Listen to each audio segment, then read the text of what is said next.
What's up, man? I'm going straight off the dome on this one. My name is DJ Kane with the Ones and Twos podcast, part of Nitty Gritty Media. And there's a topic that I just have to talk about, and that's DJ equipment. You guys know that I'm a nightclub DJ, event DJ. You can book me whenever you want to, like and subscribe. But there's one thing that just really gets me. The DJ equipment. I'm a strong advocate on like new technology, all this new stuff coming out. But I got to be totally transparent. We don't really need new DJ equipment. And for you guys who are DJs, I'm pretty sure you can share the same sentiment that I think we're capped out at DJ equipment. The SRT 1000, CDJ 3000s, and then the PLX whenever the phase needles came out. I think that is the cap. What else can they release on this shit? It's like all the new stuff they're dropping are like clutches, stuff that helps you do things easier, when I think you should just download better music and just freaking practice, bro. I don't understand that. But I mean, I kind of get it. They're trying to sell a product. I get it. They're trying to make all these new things, whatever. But anyway, if you guys are familiar with NAMM, you know that every year NAMM is like a showcase where they present new DJ stuff, new ideas, not just with DJ stuff, but with other instruments like guitars, drums, and all that stuff. And the DJ equipment, from what I've seen on previous videos, which we will share on another video, it just didn't look like anything that I would need to buy. Like, I'm still using DJ equipment from 2017, like a SRT 1000. I'm still using, well, I just bought the Flex, and I'm probably going to keep that for another 7-8 years. But anyway, when it comes to DJ equipment, think of you as a new DJ or as a veteran DJ. You already know that there's a monopoly on this stuff. They have all this different type of DJ equipment, but Serato, Pioneer, Alpha Theta, whatever the hell it's called right now, they have almost 70%, if not more, of the DJ market. And it makes you think, well, there's nothing really more innovative they can add to DJ equipment, and all these other companies seem to do the same thing that Serato's doing, but they have the highest market share.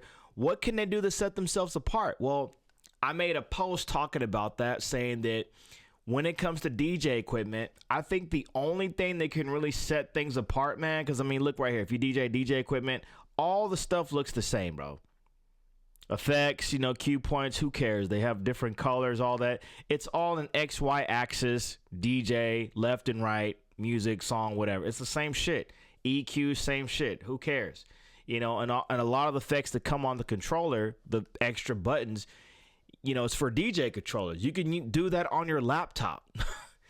So anyway, let's talk about this, because this is going to be very, very, very interesting, because these DJ companies, which if y'all know the DJ companies, there's not really a lot of them. Pioneer is probably the one you know of most.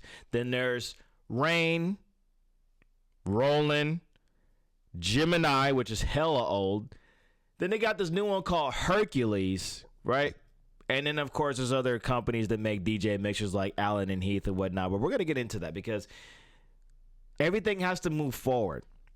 And I think because we've capped on DJ equipment, unless they include like AI integrations on this shit, how else are they going to make money? Well, my prediction is they're going to start making subscriptions for people to keep this equipment. They're going to make you renew. They're going to release like new equipment every 2-3 years, and you're going to have to buy a subscription or update your software to use as equipment. That's why turntables and standalone CDJs are always going to stand the test of time.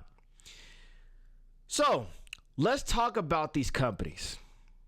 And I'm gonna keep Serato last, but I'm gonna start with these companies. If I'm missing out on a company, y'all let me know, because these are all the manufacturers that I know, the manufacturers that are actually somewhat known in the DJ community. Make sure to like and subscribe. So if y'all can see my screen, I feel like I'm in class or something.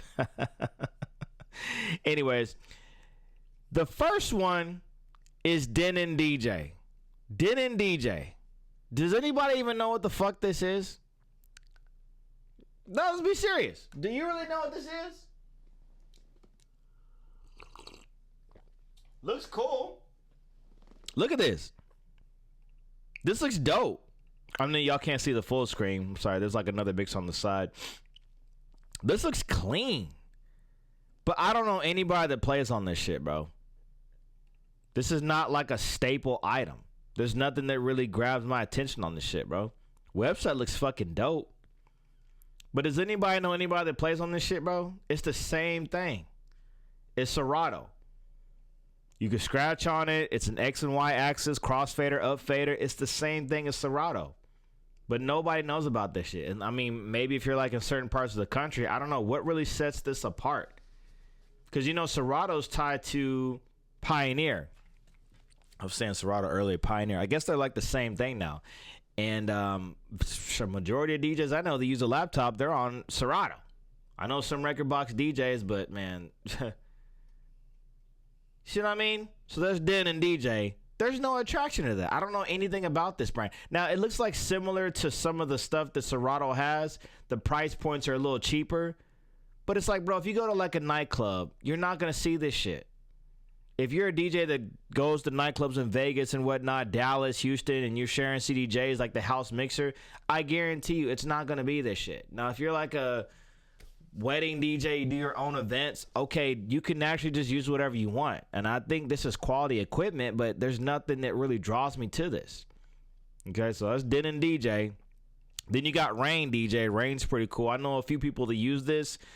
But again, like, I mean, I think DJs usually get this because whenever they're trying to get a control of this Serato, it's sold out, so they get the Rain version of it. You know, now back in the day, Rain had this, I don't know what the name of the mixer was, but it was a turntable mixer. And y'all probably know about it because you needed to use like a Rain box to use it with Serato. But it was a turntable mixer, and from what I heard, it was one of the best turntable mixers of all time. Let's look it up, actually. Turntable mixer. It's like an old school one. Oh, here it is right here. There we go. I think this is it right here. Can y'all see it? Y'all can't see it. Hold on. La la la. I think this is it right here. Like, this is that mixer that was like, everybody was like, oh my gosh, one of the best mixers ever. Solid crossfader, up fader. You know, everybody really liked Rain because of that. But now Serato has all this other shit. I think here's another one. Yeah, this is another one. Yeah, everybody really liked this type of stuff, man. It was like really good equipment, you know? And now it's like, okay, well, Serato has just come out with other new mixers like the S9 and all that has a freaking screen on it. And now Rain's trying to copy that. So again, like these brands, Rain, I mean, I think Rain is probably the closest competitor to Serato. Cool shit, looks nice, but bro, like again, if you go to these nightclubs, you're not going to see this in the DJ booth. If you are your own DJ, I guess you can get it. You know, they did release a product called the 12. This thing, it's like a turntable controller. It's the one on the right here. It's like that turntable controller thing. It was cool. It was cool. I got to try it out when I was in Atlanta. But again, man, it's got some downfalls because it is technically a MIDI controller. Feels nice, looks nice. But shit, bro. Like, what if I want to throw on vinyl? You can't do that. So, and at the time when this came out, they already had phase. So it's like, why would I buy a brand new turntable when I already have a turntable? Because most DJs probably already had a turntable. So it's like, why would I buy this shit? And now I got to probably buy a new case because the dimensions are probably different because it's in a different cabinet. I could just pay like $200, get some Rain, Bluetooth needles and throw it on the shit I already got. And I can customize what I got because what if I don't like this design? I'm saying it's bad, but I could change out the vinyls. You know, I could be creative with it. Like this shit. Yeah, man. This is cool, but hell nah, bro. Fuck no. So, yeah, that was the only recent thing from Rain that really kind of was like, okay, that's kind of different. It's whatever. Then you got Gemini. Now, Gemini is an old brand. I heard about Gemini from like one of my fucking uncles or something like that. Now, no shade on Gemini. It's cool, right? The one thing I heard about, he had a listening turntable, not one you DJ on, but when you just listen to music on. And it was cool. It was cool. I didn't know anything about DJing back in the day, but it was cool. But let me tell you something. I'm on their website. Look at their website, Gemini Sound. Just look at the website. This is definitely outdated. Come on, bro. The equipment don't even look as attractive as Serato shit.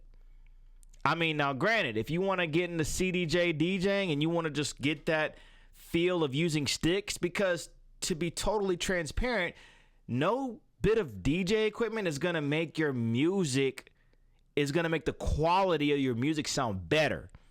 That comes from the recording studio.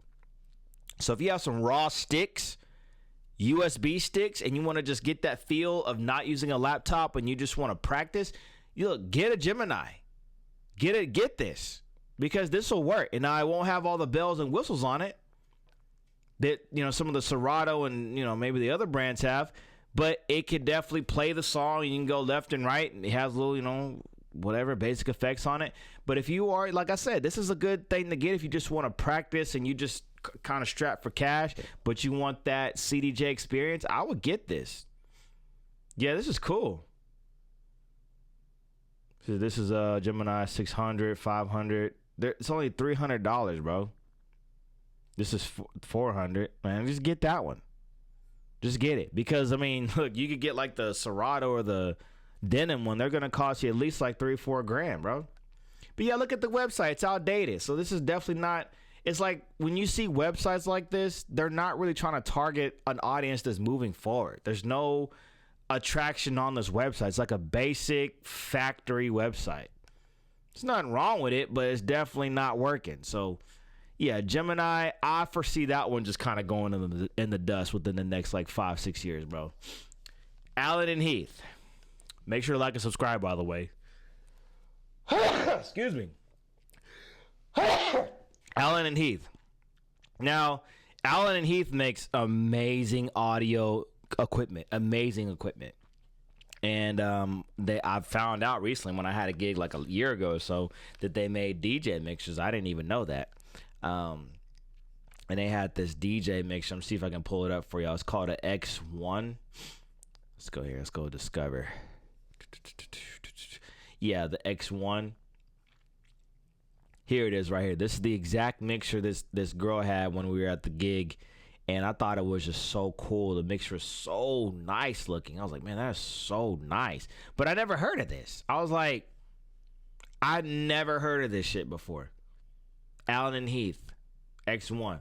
I mean, look at it. It's very hard on the eyes. I've never seen anything like this. Now I could probably get used to it, but think about it. You never heard of this shit. Obviously, it's got a niche market. You're probably going to go to Allen and Heath to get like audio engineering stuff, not DJ equipment. Not saying this mixture is bad, because it's definitely not, but there's no big audience for it. Like Pioneer, there is no big audience for this shit. Very niche market, you know, and I don't think they're really concerned about that, because again, they're making their money off of the audio engineering shit, the show concert mixing decks or whatever. So it's Allen and Heath. Then you got this new company called Hercules. I'd never heard of Hercules till a couple years ago.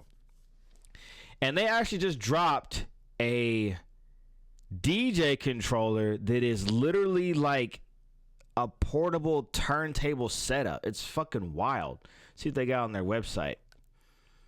T10 is coming.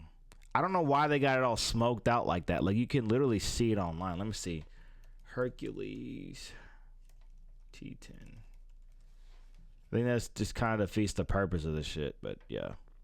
Here he goes. I don't know if y'all can see it on the screen. All right. There it is. There it is right here.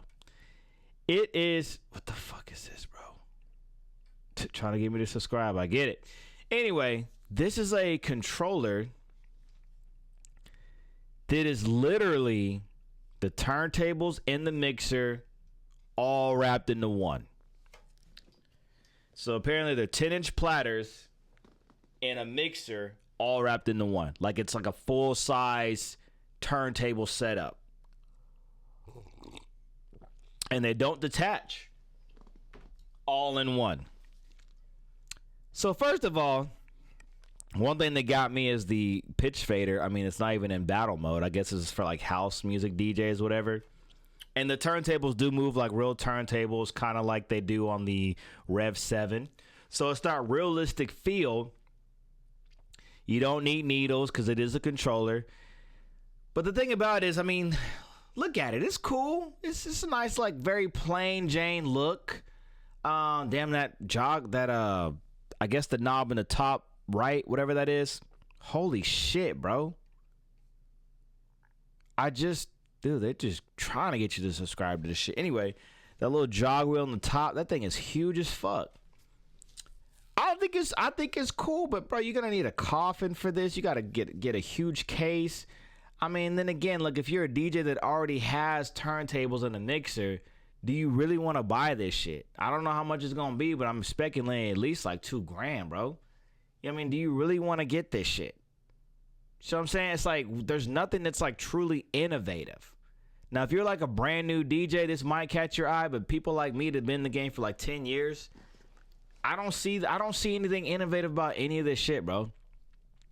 Going to the next DJ manufacturer, Roland. Now, they're not a DJ manufacturer per se, but they do make DJ equipment. And here's some of their stuff. Let's go. Make sure we go to the top. Aria and DJ. Fuck. I don't know what that is, but show me the DJ equipment. Here we go. So they make DJ controllers. Okay. Roland. What caught my eye about Roland is this one right here. This 505. This has a freaking sequencer on it. That is so cool. You see, it's something different. It has a sequencer on it. See, something that sets it apart from the other controllers. Like the Rain had that 12E bullshit, and now this has a sequencer, which I think is really cool because you can use a DJ controller and not be like a nightclub DJ. You maybe be like a producer or something, like, you know, one of those guys that use like analogs for their sets. This would be totally perfect for you. So I think this controller is actually very good for creatives. And it's actually one of the best controllers I've seen outside of the Serato market. Outside of Serato pitch, this is a great pitch. Look, sequencer, it's got all these effects on it. Yeah, man, if you're a big analog user, this would be good for you. You know what I'm saying? So this is great. But when it comes to most DJs, I don't see most DJs using this shit. So it's not really something that would be attractive to DJs. I think more so like producers.